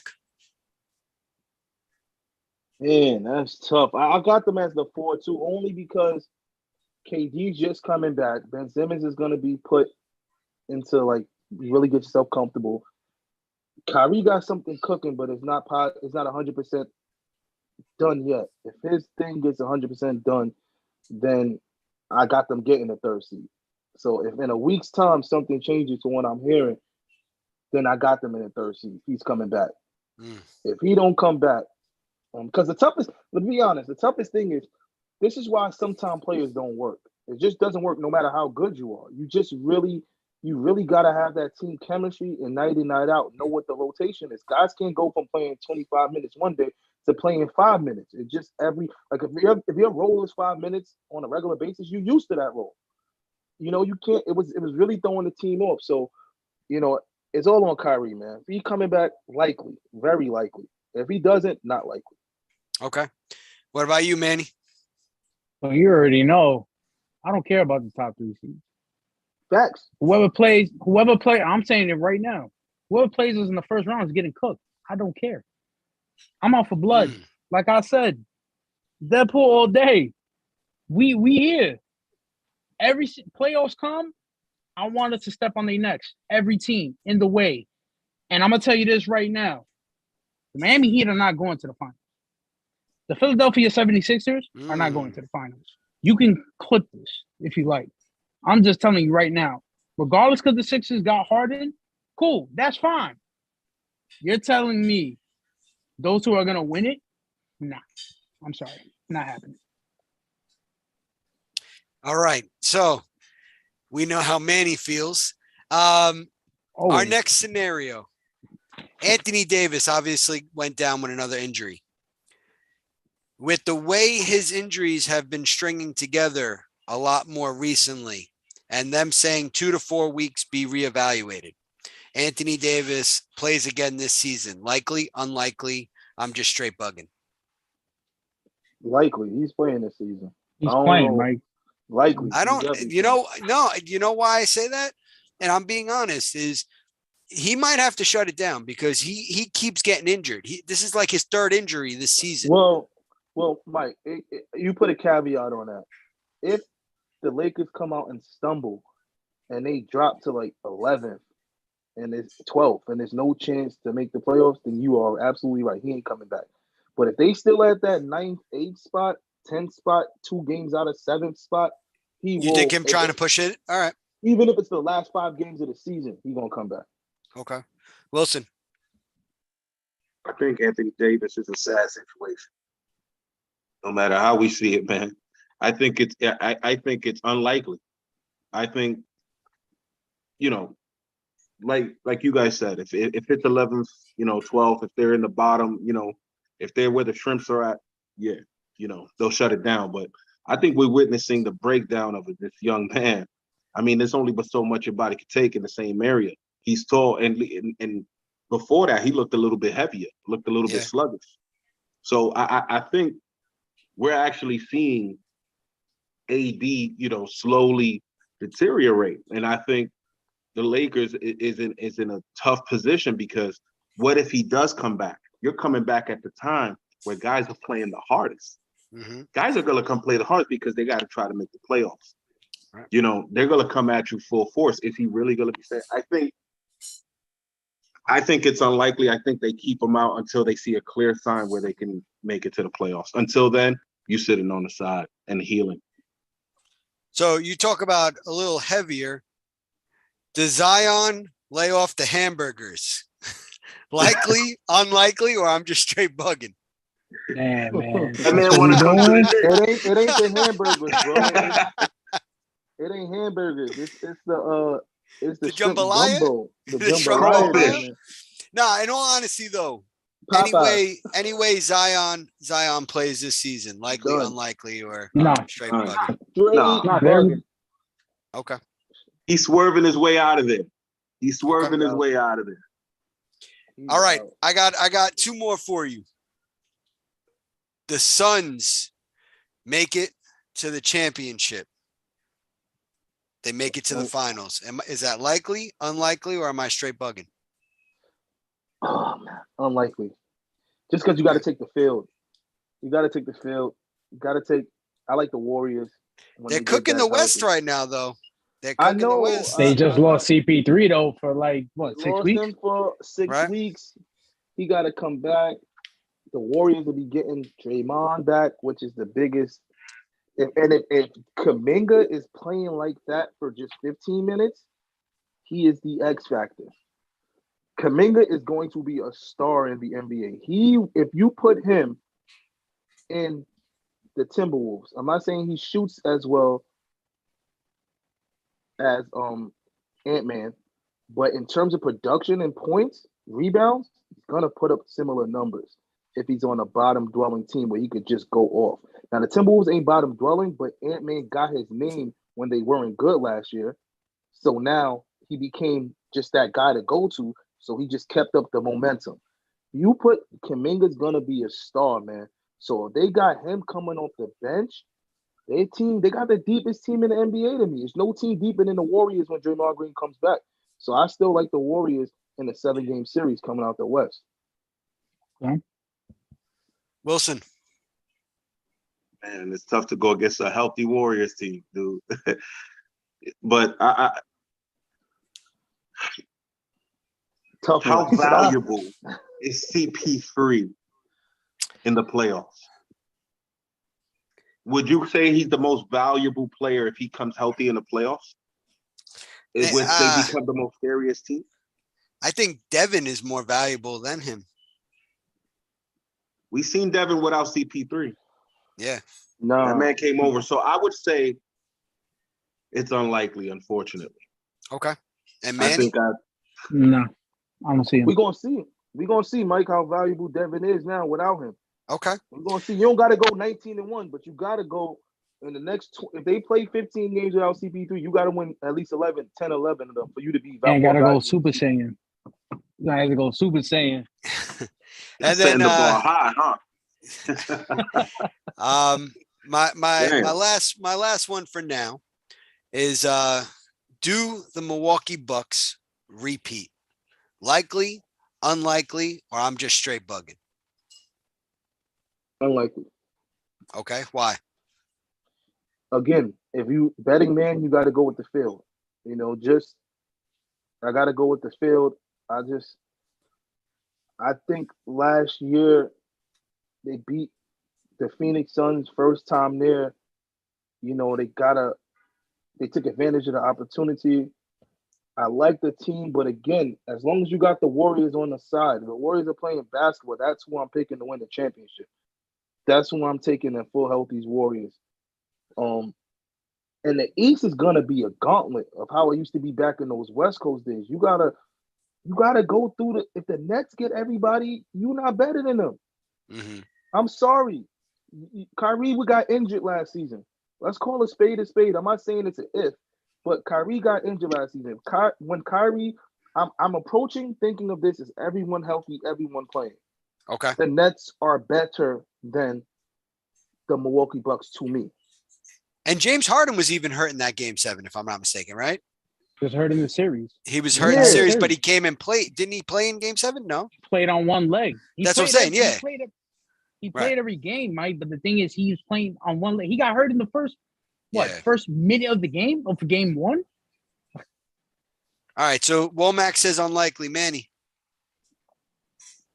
You bugging. I'm straight bugging. They're not They finally got used. Bugging because one, I'm being a Nets biased fan right now. And they're not gonna get lucky again like they did last year. I don't care. Here we go. I expect all the smoke at the end of the day. I don't care. Wilson. Hey, Nets fans should feel that way. They got three of the best players. No, and to be honest with you, if they healthy, they scary. But the best player in the NBA is Giannis, right? And right now, what have they showed that you can say they will not take it again? There's no clear evidence that says nothing that says the Bucks will not don't have a chance to go repeat. I think it's likely. I think Raptors, Miami, whoever you want to put in front of it, there's still no answer for Giannis, right? There's still no answer for Giannis, and they have the chemistry. I think this all depends on how lethal the Nets can be. If the Nets can build chemistry within this small time, get everybody right, and they play at their peak, then it is what it is. But it's very likely that the Bucks can go back to back with the best player in the NBA in Giannis. Don't worry, me and Wilson will be at the parade when Milwaukee repeats, because I'm thinking likely too, because they got that nucleus that works together, and if they stay healthy, they are still a great team. I can't wait to see. All you got to do is slow somebody down, right? Right. So you're never gonna stop the greats. You don't stop the Currys. You don't stop the LeBrons. You don't stop the Kevin Durant's. I'm talking about NBA current players. You don't stop the Ja Morants. You don't stop them. But if they averaging 30, can you get them to 26? Now, if you watch basketball, you know the difference between 4 points. Try and bet $1 million on a team scoring 217 and end that game with them scoring 216 and see how hurt you are because they didn't get 1 point. Okay. Like, you know what I mean? 4 points is a lot when it comes to numbers and spreads. Can Ben Simmons slow Giannis down just a little bit in terms of his length, in terms of him being on the court? Can his defensive presence on the team with the Nets slow down the offensive juggernaut that the Milwaukee Bucks have become, because they're one of the best scoring offensive teams with the shooters and with the way they play? Kevin Durant, can his length create problems for some of the? So that's what I'm thinking. Ben Simmons he's a big piece, and like Wilson said, if you go off of where they are at now, I agree with you guys. Milwaukee Bucks to the finals, but I'm thinking potential. Everybody at their peak come May. If everybody's at their peak, and you said we could use if in this segment. It's called the if factor. You're right. It's called the if factor. If everyone is at their peak of play, peak Kyrie versus peak Holiday, peak Ben Simmons, peak Giannis, peak Kevin Durant, peak Chris Middleton, peak Andre Drummond ain't no slouch. He might not be the best pick and roll guy, but he can get you 10 points in a game. Seth Curry, he shoots just as good as what's my man name from Milwaukee? Grayson Allen? Better than not Grayson Allen. What's the other? I don't mean to be rude, but it's another white. What's the other white wing Caucasian wing player on their team? Oh, Connaughton. No, not. Connaughton. Yeah, Connaughton. Yeah, Connaughton. Who's a better shooter? Curry or Connaughton? Right. Curry. Who's a better shooter? Curry. I think Curry. Who's a better fourth scorer? Patty Mills or anybody else on the Bucks? So you're right. You're right. On paper, we just got to see. Yeah. If the if factor, if all healthy, when we talk about Esco, all healthy, if you line up those people to those that's people, a lot. That's a lot. That gotta go right. That's a lot. It is. You're right. Hard. That's hard. But the Bucks are one injury away from it not all going great either. This is one of those games. Same thing for the Sixers. Yeah, the NBA is one of those sports where like, you know, it's not like football. You play one game and then you get a week to really reload your body and see if you could bring it back out there. You get a day and you traveling to the next city. We're gonna see. It's gonna be interesting. I hope that's the series. I hope it's the Nets and the Bucks. I like what you said about Ben Simmons. I think that's the key. How fast can he get back to being efficient? Because that rust, remember Kyrie talked about it. He was like, man, that rust is still there. And this is Kyrie. You know, at the end of the day, Kyrie is Kyrie. Kyrie can get to anywhere on the court when he wants, how he wants. And if he's going through it with Ben Simmons and to build that chemistry, I think Kevin Durant is going to be crucial into that mental aspect for Ben Simmons. I think he will be MVP of that team if he can get Ben Simmons to listen and execute. I think this falls a lot on Durant to have that, he's the Leonidas of that shit. He's Leonidas. And it's the perfect time it's the perfect time. The perfect time to get somebody to buy in is exactly what Ben Simmons is now. He's at the bottom. If you got Ben Simmons in the beginning of the year where he still was playing, still think he's one of the top dogs in the NBA, still think he's one of the top 20 players in the league, you may get a little pushback. Right now, Ben Simmons, I'm going to tell you right now, I'll go on record. If you ask him, I guarantee you he will agree with me. Ben Simmons feels like a rookie right now. Mm-hmm. He feels like a rookie, blessed to be out of a bad situation and the opportunity to redeem his career and a second opportunity with two of the greatest offensive players to ever play the game. And all he got to do is play defense and push the ball. This is like, in terms of being in church, he is born again. He accepted his Lord Jesus Christ as his personal savior. And he has a strong possibility he actually plays his first game in Philly, March 10th. No, that's crazy.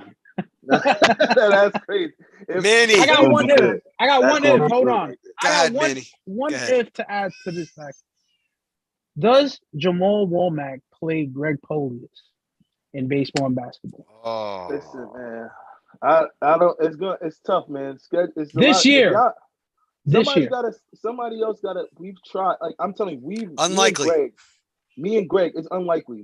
I'll tell you the truth. It's very unlikely because me and Greg have tried, but the schedules. It's really the permits. If we can get Brooklyn Bridge Park or one of those parks in downtown Brooklyn and go from there right to the gym. We went back and forth. So it's not like Greg is scared and I'm not scared. Like we literally had dates and tried to work it out. But the thing is, the summertime is a lot of his free time. I'm not even in the country a lot in the summer. That's just to keep it a buck. Like in the country, the world's opening back up now. All the places are removing restrictions. So you're talking about for me, June is a big month for my work and what I do. We close out July Mr. Worldwide. We close out July 1st, and then I'm trying to be in a couple different countries between July and September. So that's what makes it tough. But if we could get, even if Greg could get because we're not playing baseball, it's just him throwing to me. So even if we could get something indoors, like a batting cage or something like that, he could throw to me indoors and we go to the gym. Set it up, man. Be a promoter. Find a space. Get the time. Set it up, Jamal, in your travels, make sure you travel to DR. Pick us up some pitchers for the Yankees. I'm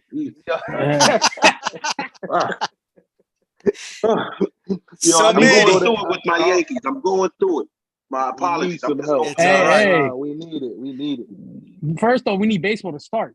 That's another thing. Yep. Every day it's inches, little by little. So, Mike, what's up? Talk to me. Manny, what time of the week is it?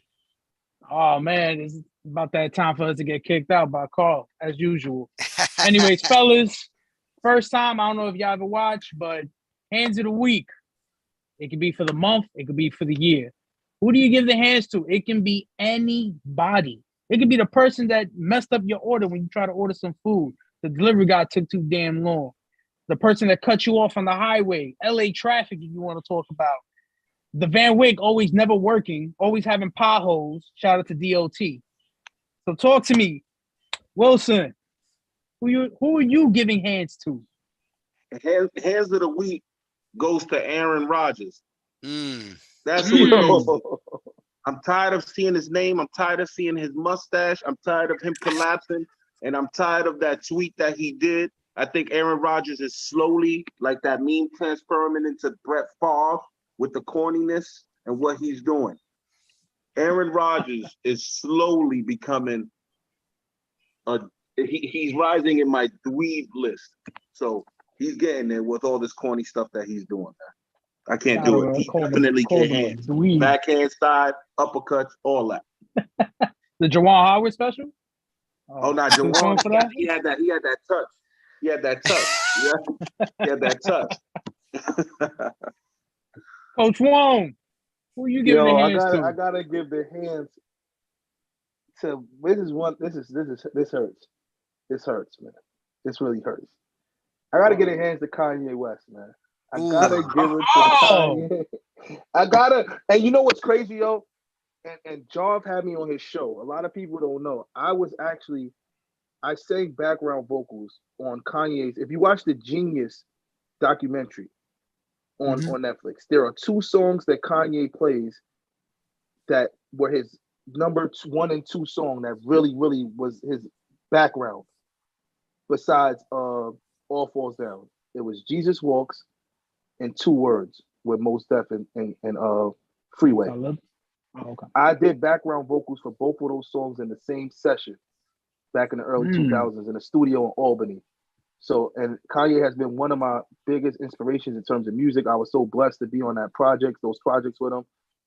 But, dog, you coming out with your new album, talking about you got to buy $200 to use a stem player to listen to the album. Then you talking about because the money don't go to the artist, and that's why you doing, bro.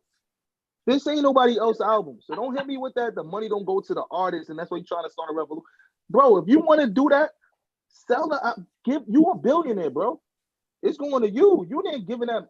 I know you just gave Pusha T all his publishing and all that, but dogs, this ain't for the artist. You gotta stop fooling. You're not fooling me, man. You're not fooling me. You charging $200 when you talking about you really trying to change the world. What about the kids that want to listen to your album? They can't afford $200. What about the streets, the hoods you came from? They got to go rob somebody to buy that stem player. So you don't care how people get that stem player. You know what I mean? As long as they got $200, go get it any way they supposed to get it. Nobody got $200 to go buy your album. That's a flight. What, man? Yeah, come on, man. That's somebody home 2 weeks of food right there. And you charging that for an album? And then you charge everybody $200 for the homeless gear that you was rocking with the holes in the shirts and all. Bro, you get hands. He gets the all you kit, the door kit. You get all that. All of that. Get it off your chest. Get it off your chest. Because it hurt. Because Kanye ain't one of us, man. If you watch the Genius doc, that's why I hurt even more. Because I watched the Genius doc and it reminded me of why we all loved and we promoted Kanye and brought him to beat 50. Remember that? Remember that battle when it was 50 versus Kanye, who album was gonna sell the most? And that's Kanye's biggest grossing album in first week sales, 980K or 997K in 1 week. We did that because we loved who he was and what he represented. So the fans went out there and said, yo, we tired of 50 dogging everybody, snapping on Ja Rule, talking about the hood, talking about guns, talking about selling drugs, candy shop. We're going to talk about the person who's talking about spaceship, the guy who's talking about Jesus Walks, the guy who's talking about 2 Words. You know, we promoted I Wonder, you know, Wake Up Mr. West, late graduation. We want to promote you, Kanye. You're one of our new leaders. And then you turn into the opposite of everything that uplifted you to the position you was at. So for that, you get the hands, my brother. Mike, who you giving hands to? And who am I not giving hands to this week? Nah, I'm giving hands to the people that like to try to call us out on a numerous occasion. Try to call out the show.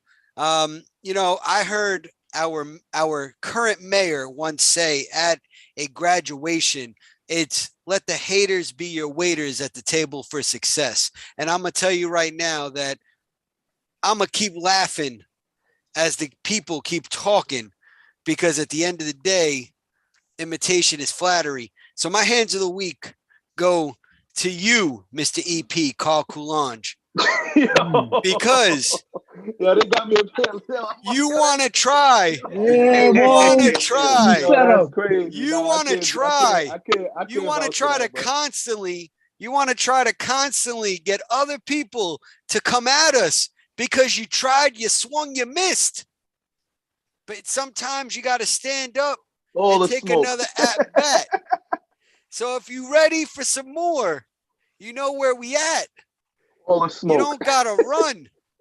You don't got to let other people try to talk about us. You got a problem? Mike outside. Come see us. He outside. The arena is open for business. Always. Manny. Oh, my hands still go to Rob Manfred. Baseball's still not happening. We got what until the 28th for baseball to actually start. Cared, bro. Nobody... Yo, Stop Coach it. Wong. Stop it, I'm gonna need you to settle. Stop it, I'm gonna need you to settle down. I got a lot of people, but Stephon Won't. Stephon talk about the best. MLB got the best. When do we? Hold on, go ahead. Get your hands in the week because I gotta get I gotta get something off here. Go ahead. I mean, I was just gonna say Rob Manfred and also Stephen Fovius, as well as Carl, because Steph starts off the monologue yesterday, comes out, calls me and Mike out, like, whoa, what we doing here? You let Carl put strings on you, acting like a puppet now. Like, come on, Steph, be real. You came at us for what? We've been coming at Carl every single week, yet we still haven't been canceled yet. So don't go over there selling to the boss, selling to the men as Carl Coulange. And I can't wait for tomorrow because I'm going to hear another BS spew of him and we'll probably get suspended. Well, guess what? We're still going to be back on Tuesday at 7 o'clock regardless. So, Coach Wong, floor is yours, sir. All right, listen. This is what I love. This is when I know it bothers people that the NBA is this popular. NBA All-Star Weekend. I'm going to tell you right now, 3-point contest was exciting. 3-point contest with Cat Anthony Towns, Luke Kennard, Trey. I enjoy watching 3-point contest. Dunk contest was trash. Celebrity game, we know what it is. That's like us complaining about the softball game that they have during baseball All-Star Weekend that nobody watches when they put the two, different people together from different that we never even heard of. At least in the NBA All-Star Celebrity All-Star game, you heard of the celebrities. The baseball one, they be having country singers we never even heard of that be playing out there. And then I get it. The game means a lot more in baseball because of the terms they put. But this last NBA All-Star game with the rules of the 24 was exciting. Steph Curry breaking the record, Giannis playing hard, Chris Middleton playing hard, raising money for charity. The game itself when it got into the fourth quarter was like a playoff atmosphere basketball game. Nobody was letting anybody score in that fourth quarter. And then I woke up to the baseball All-Star game is better than the basketball All-Star game. When did we start counting All-Star games? Like nobody took. When did you say this? When the NFL had the two-hand touch league 3 weeks ago? It was literally two-hand touch football in the Pro Bowl, and nobody came out of nowhere and said anything about All-Star games. But now, because it was the NBA, people wanted to come at the NBA people and attack it. So my thing to y'all is, no disrespect to Esco, Manny, or Mike, who are baseball lovers, get your season going before you talk to us. You don't even pitches and catches delayed, spring training delayed. Dudes can't even get their season up and going. And you've had multiple strikes in the history of the sport. So the people who run your sport don't even care about y'all. They don't care about the fans. Baseball don't listen to this. Baseball does not care about its fans. They do nothing to appeal to the fan base of baseball. I grew up in a baseball town, 5 minutes away from Yankee Stadium. They do nothing. They do nothing to get the fans interactive with the sport. The baseball is like the mummy of sports. The only reason why they're surviving is because of diehards like we have on this call who really love the sport. There's no new blood in baseball. It's not happening. So stop coming at the NBA talking about all-star games and stuff like that and fix your sport, because in 10 years from now, soccer is trying to take your spot in America. Soccer is right behind. They're trying to take your spot. The U.S. Open is bigger than the MLB season in New York now. U.S. Open. I think if you take 10 baseball players' salaries, they could buy probably 6 or 7 NBA teams. Money talks. Baseball ignited everything to do with fandom. It's directly when you go in, they have bobbleheads, they have T-shirts, they have stuff. When you go to NBA games, they distance themselves a little bit further than what they used to be. Baseball is more engaging. Now, this is my thing, right? Because I I just want to break it down as simple as possible, because you can't put football in that realm because those players, they're not as identifiable. They wear helmets. Hence why you got to recognize them when they take it off, right? So fans aren't really as connected as they're more loyal to a name on a jersey than the face that's on the player. Baseball and basketball provides where you can see the actual player and you can, engage in them and you have that fandom. In a basketball game, name me 3 traditions in every stadium that will happen. I will wait.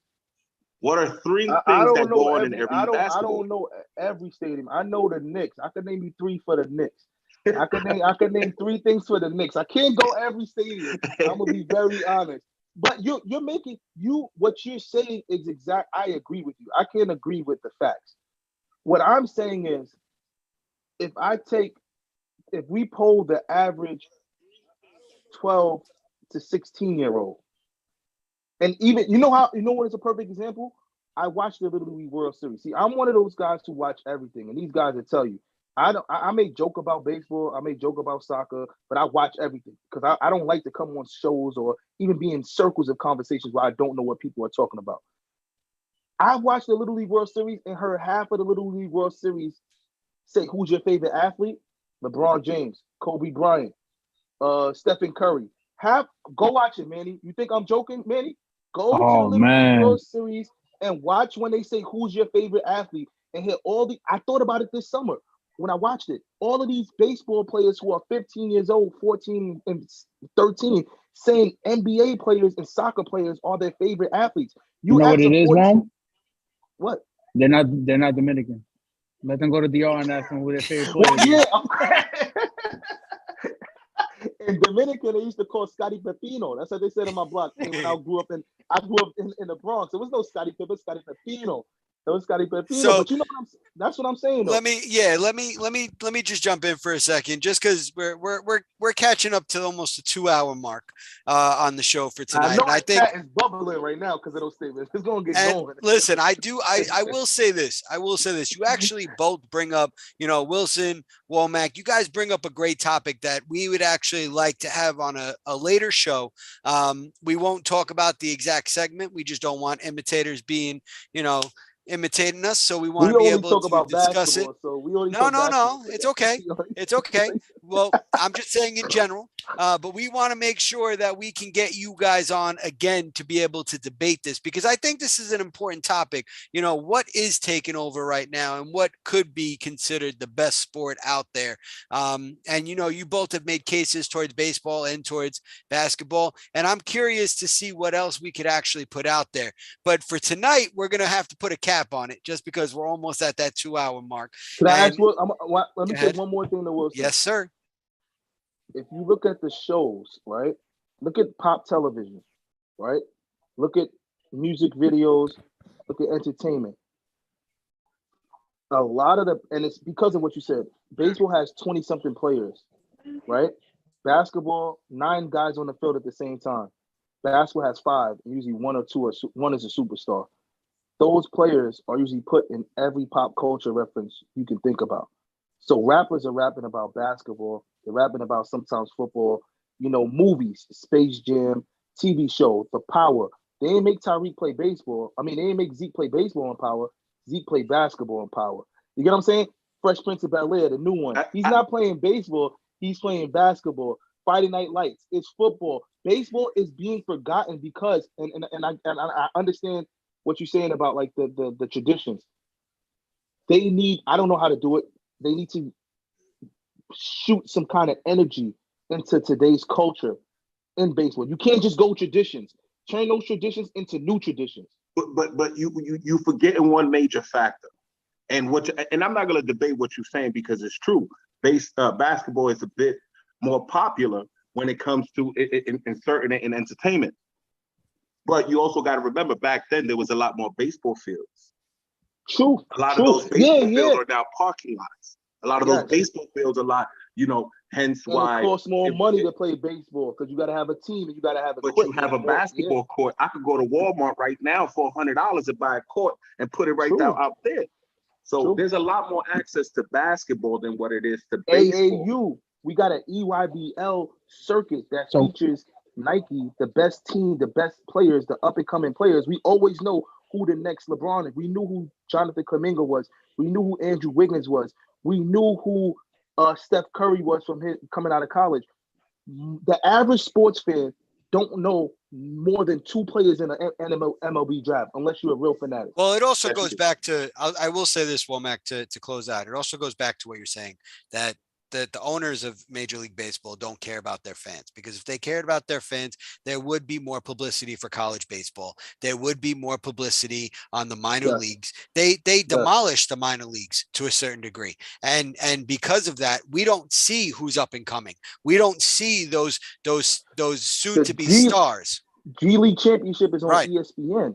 I don't even know where the minor league championship plays on.